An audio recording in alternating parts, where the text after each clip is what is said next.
Welcome back, everyone, to our fourth and final segment of Music in Global America for today. We're going to talk about soca music.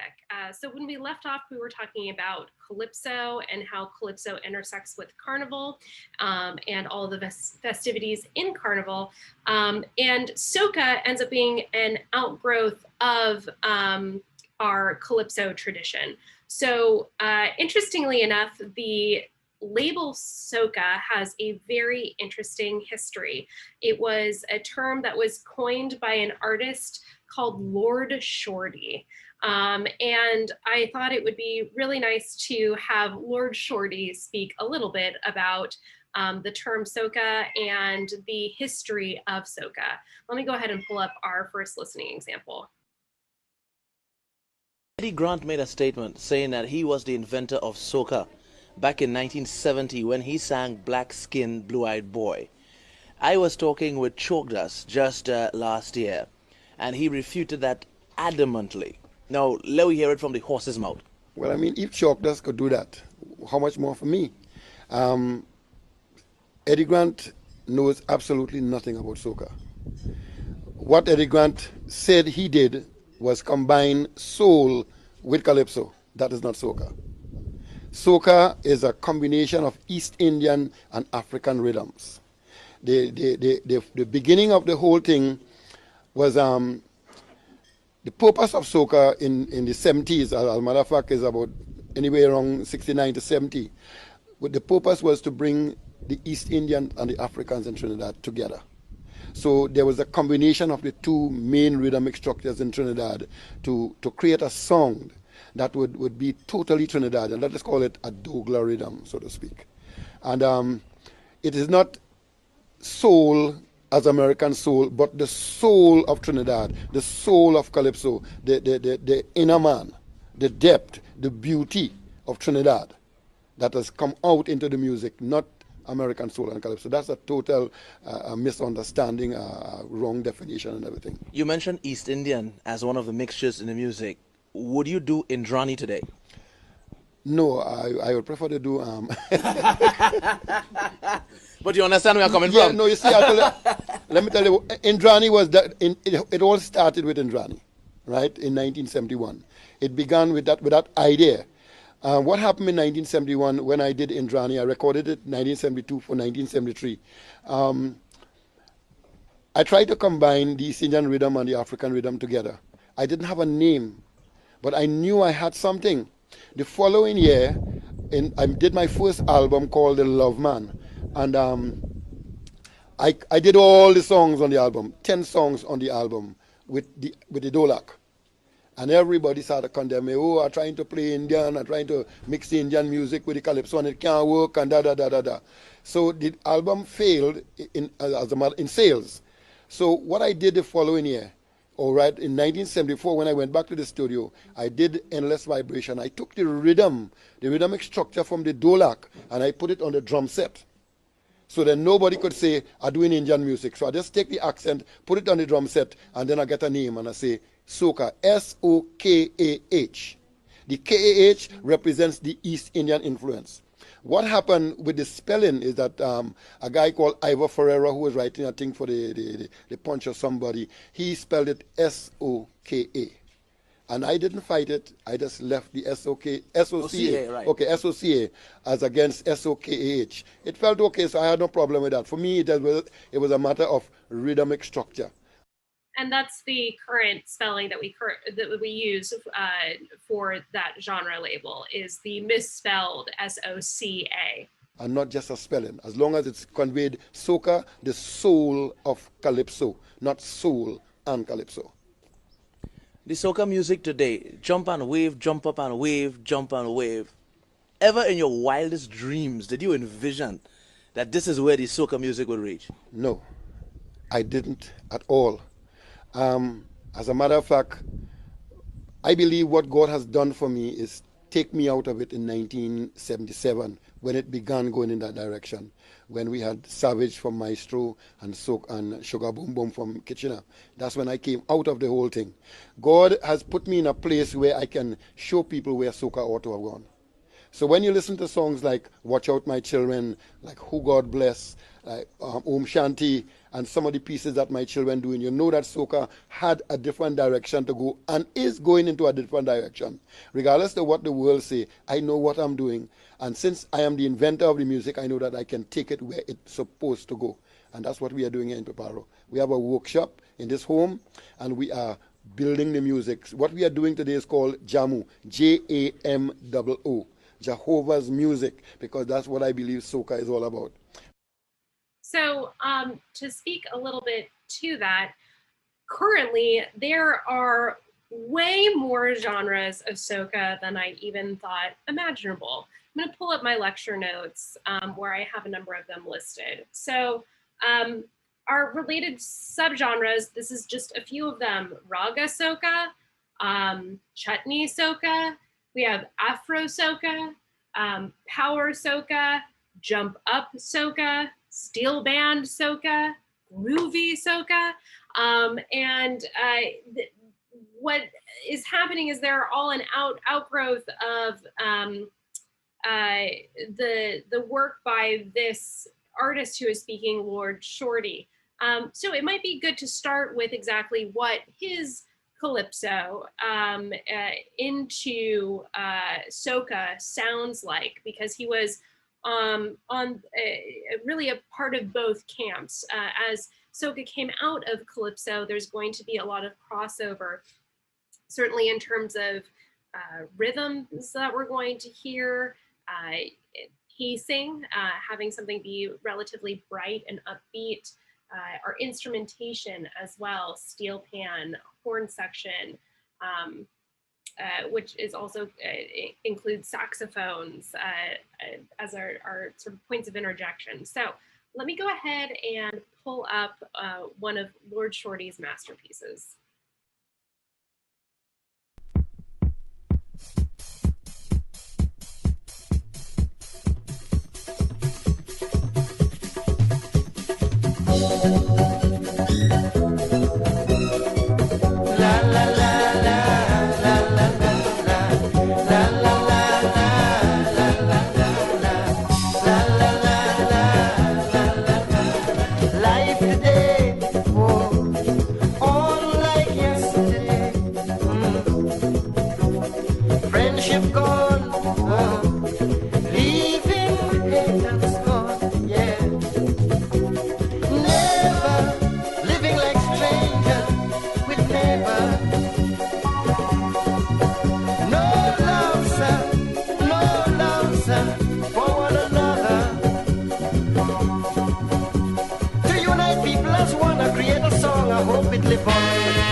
Wonderful. So a couple of things that we're hearing that's going to distinguish soca from calypso. We have synthesizers that are added into our mix that are taking the place of steel pan. We also have a much more vibrant horn section, and of course lead vocals that we don't hear all the time in well, we do hear it in calypso music, most certainly, but we can hear that the vocals are being processed in some sort of way. We have this sort of synthetic timbre to what we're listening to, and I think that's part of one of the distinctions between calypso and soca ends up being in regards to electronically reproduced timbres, which makes sense based on when soca was formed and founded in the 70s. We had a real interest in electronic timbres things that were new and cutting edge at that time. Let me go back to my lecture notes to this wonderful list of all of our subgenres of soca. I want to just play maybe 2 more examples to close out our 4th section. If we were a part of class, I would have people pick, but I'd love to take a look at Jump Up Soca first. So as this is a kind of soca that blends rhythms that were particularly popular in the 90s, we're going to hear perhaps some more modern influences. So let's think about comparing what we just listened to this Jump Up style, which it fast forwards 30 decades, or 3 decades rather, 30 years. Let me pull up that listening example for us.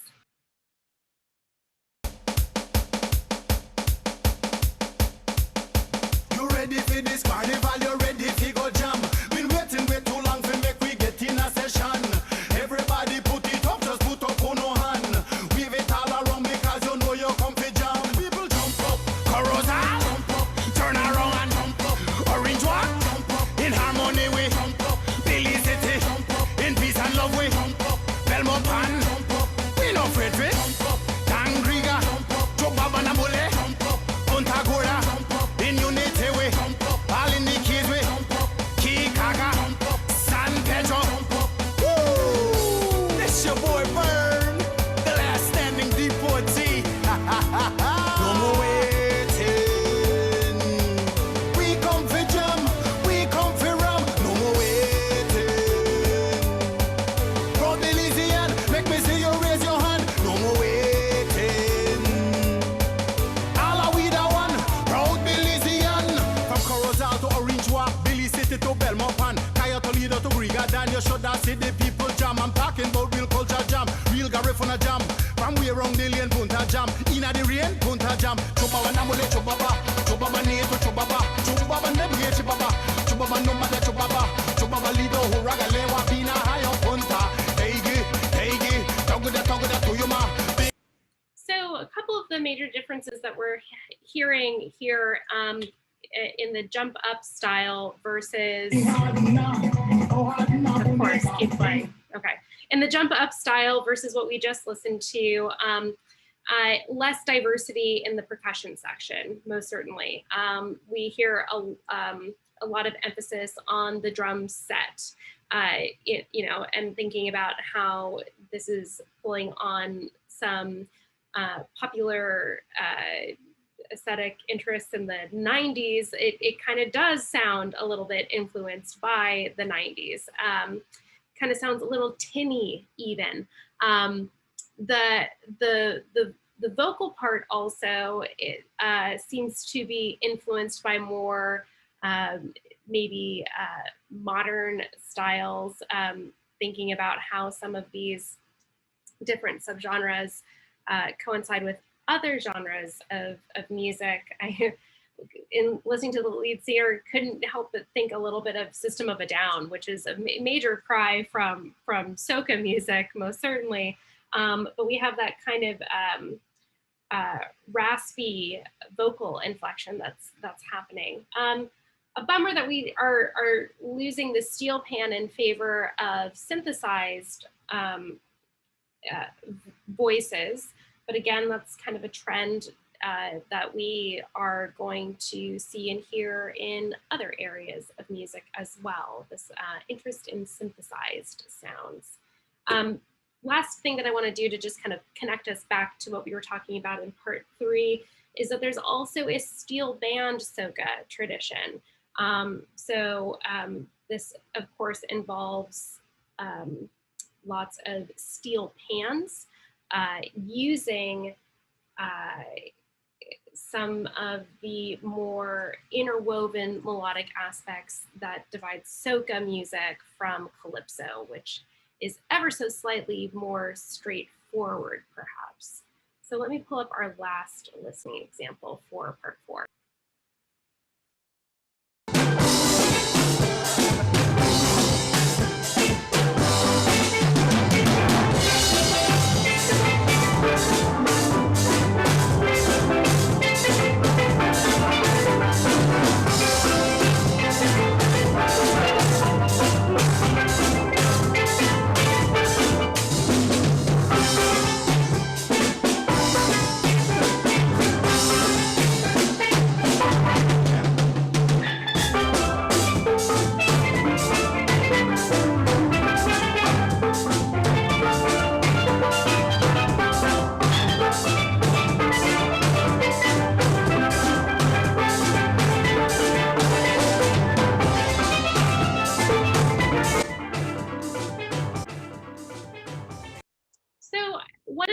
major distinguishing factors between soca and calypso is within the area of instrumentation. So in that particular example, it would be interesting to argue whether that's going to be calypso or soca. Part of the argument that it's maybe more soca driven is the inclusion of drum set. However, there's also, as you could perhaps see in the example, there was a electric bass, some other instruments that appear more often in the context of soca. So steel band soca in particular is an interesting subgenre because it really has strong representations of both genres of music. So I would love to have us go through all of these other subgenres of soca, but I will leave that for you to do on your own. I hope you've enjoyed our introduction to island sounds in the global city, and hopefully piqued your interest in the celebration of Carnival in Brooklyn. So I will see you back for our next part of class shortly. Bye.